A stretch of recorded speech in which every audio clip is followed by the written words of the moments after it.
We got as many lines over as we can. We put over every fender we have that's spare. We're exhausted. Between us and that sailboat, just in case we do break loose. We don't want to do damage to us or the sailboat. Hi, I'm Ron. And I'm Marie. 10 years ago, we bought a broken down trawler for $4,000. And nothing worked, not even the kitchen sink. After a lot of hard work and help from our friends and family, we moved aboard Elixir full time. And now we are cruising this old boat while the work and fun continues. So subscribe and give us a like and come along with us cruising this old boat. All right, catch y'all up to date. We have procured a new starter motor, yay. And our daughter and her husband hunted it down, found it, got it shipped to Fort Lauderdale, where it's been picked up by a commuter plane. And they're gonna fly it over here to Bimini.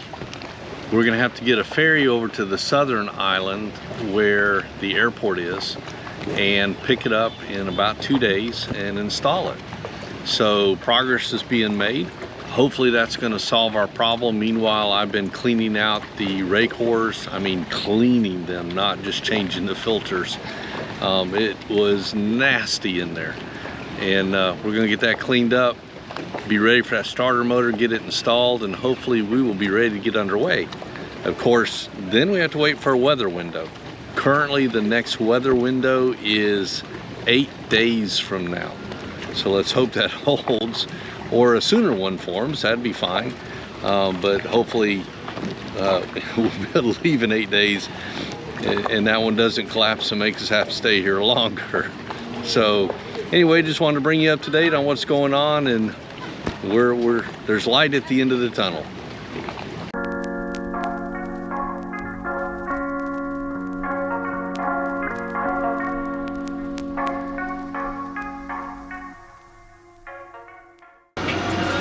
We're on a ferry to go to South Bimini, and then we have 2.5 miles or 2.4 miles to get to the airport. We're going to pick up our starter. Hopefully get our engine running again. Yep. So we don't know if we'll be able to pick up a cab over there or not. We're hoping we will be. And then we got to get the starter, and then we got to get back to the ferry and ride back to here. And it's raining. And it's high winds, like 28 mile per hour or 25 mile per hour wind.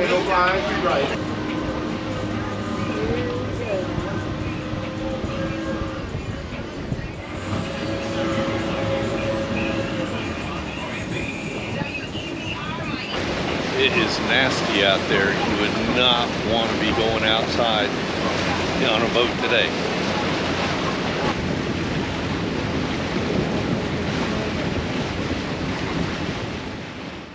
So we got the package. Wasn't any problem, just went into customs, they gave it to us, and we are back at the ferry dock waiting for the ferry to come so we can go back over to the north side, and it's still raining. And windy. And windy. Tell by my hair. Yeah.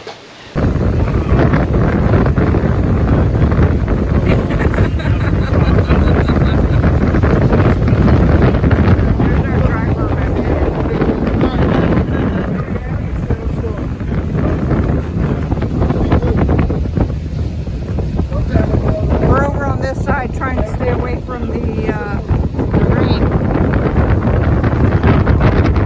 Because it's blowing in from there.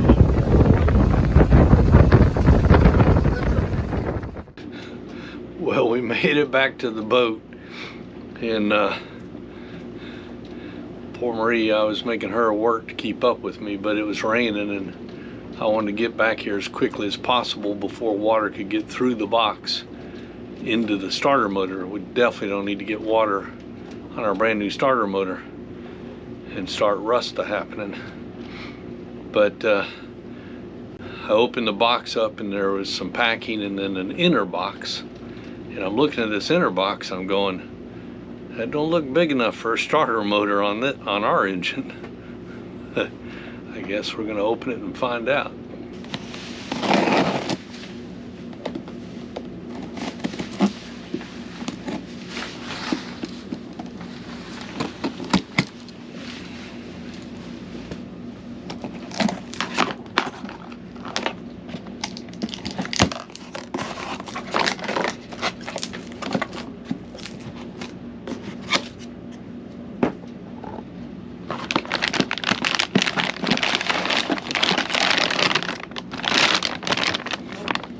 That looks like our starter motor.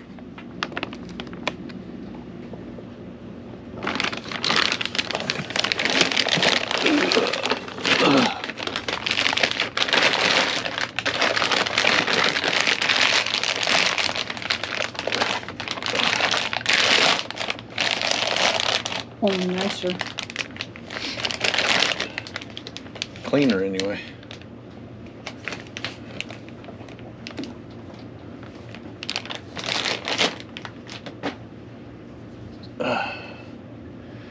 I always feel heavier out of the box than when it's in the box. We'll get her installed tomorrow.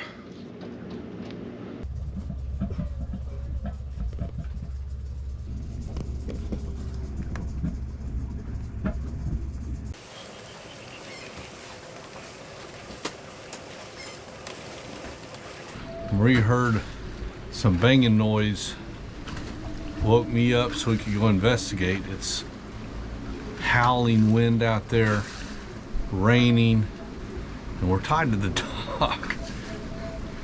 Almost. It's a good thing she woke me up when we went out there. We've ripped a cleat from the dock, which had 2 of our lines on it. That took us down to only 2 lines left tied to the dock. I guess 3, but one of them was so slack it was doing nothing. So all the tension of this wind blowing on our boat was on 2 lines, and it had pushed us pretty close to the sailboat next to us. So we've been throwing over more lines. We cannot get to the dock. We're way off the dock, at least, I don't know, 6-8 feet. Well, maybe not 8, but at least 6 feet off the dock. There's no way we can get to it. We tried to pull the boat over the dock so I could get on the dock and retie our lines, and can't get over there. And so we just been making loops and lassoing the pilings and trying to get more lines on us just to keep us from hitting this sailboat next to us until the wind calms down. So Marie's out there trying to get the last line over now.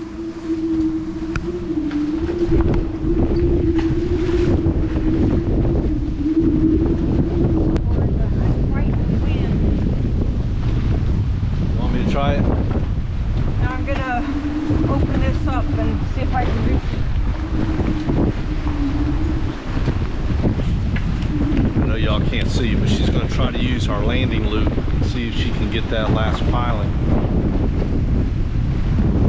I wish y'all could see the waves hitting the dock. We're on the inside of the T head. There's nothing between us and outside. The waves are just pounding in and hitting our boat.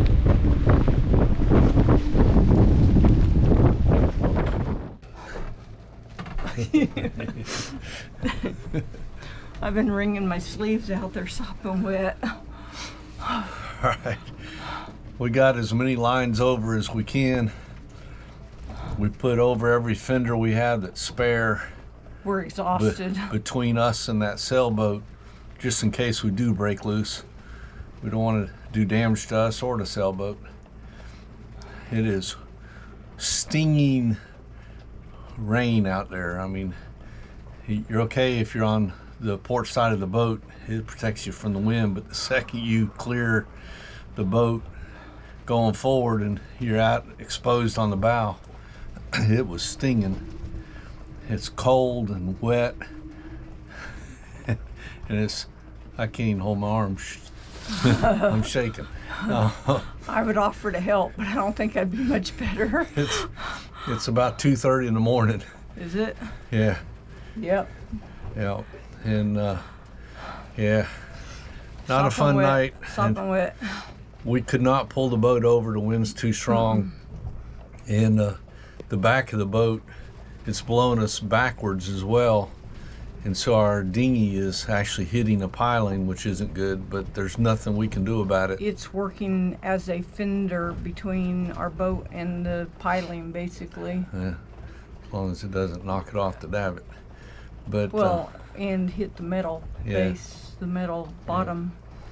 So anyway, we've done everything we can do. All we can do now is hope that we make it through the night and somebody shows up from the marina tomorrow morning to help us get back over the dock. I guess somebody would say we should be more should have been more prepared, but it wasn't predicted to be this bad. Nobody's doubled up. We didn't expect this kind of high wind, or we would have doubled up our lines. And we probably would have been okay if the cleat hadn't have broken off of the dock. Well, that's true. Yeah, we lost. I mean, it literally yanked the whole cleat, bolts and everything, right out of the dock, and it's now on our boat.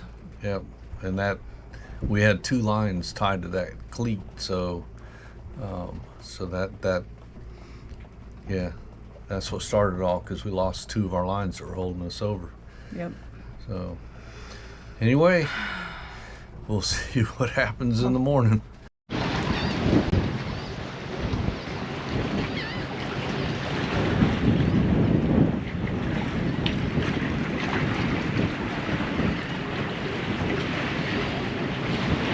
Here's the damage that happened last night. Caused by us throwing lines every which way, but we just had to grab whatever we could. It held, which is good.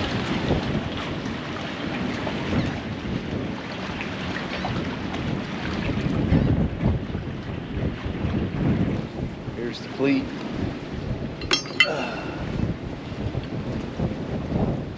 Been ripped apart. Now we got to see if we can get the boat back over to the dock. There's no way we can span that.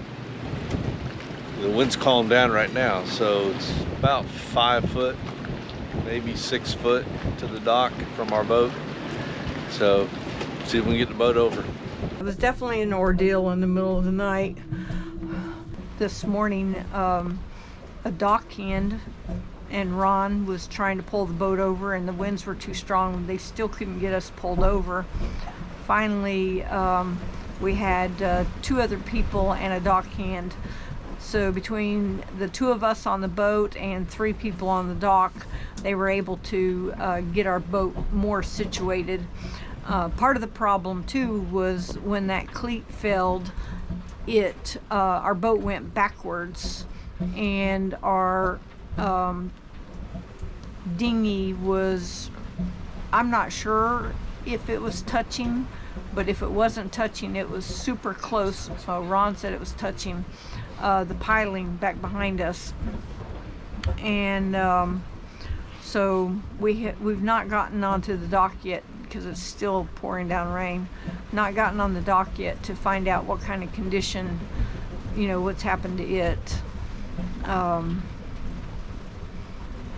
But we're tied up much better now, and the winds are still rocking the boat, as you can tell, because I'm bouncing around. Well, I don't know, because these GoPros level everything out, but anyway, that's our story. Thanks for watching.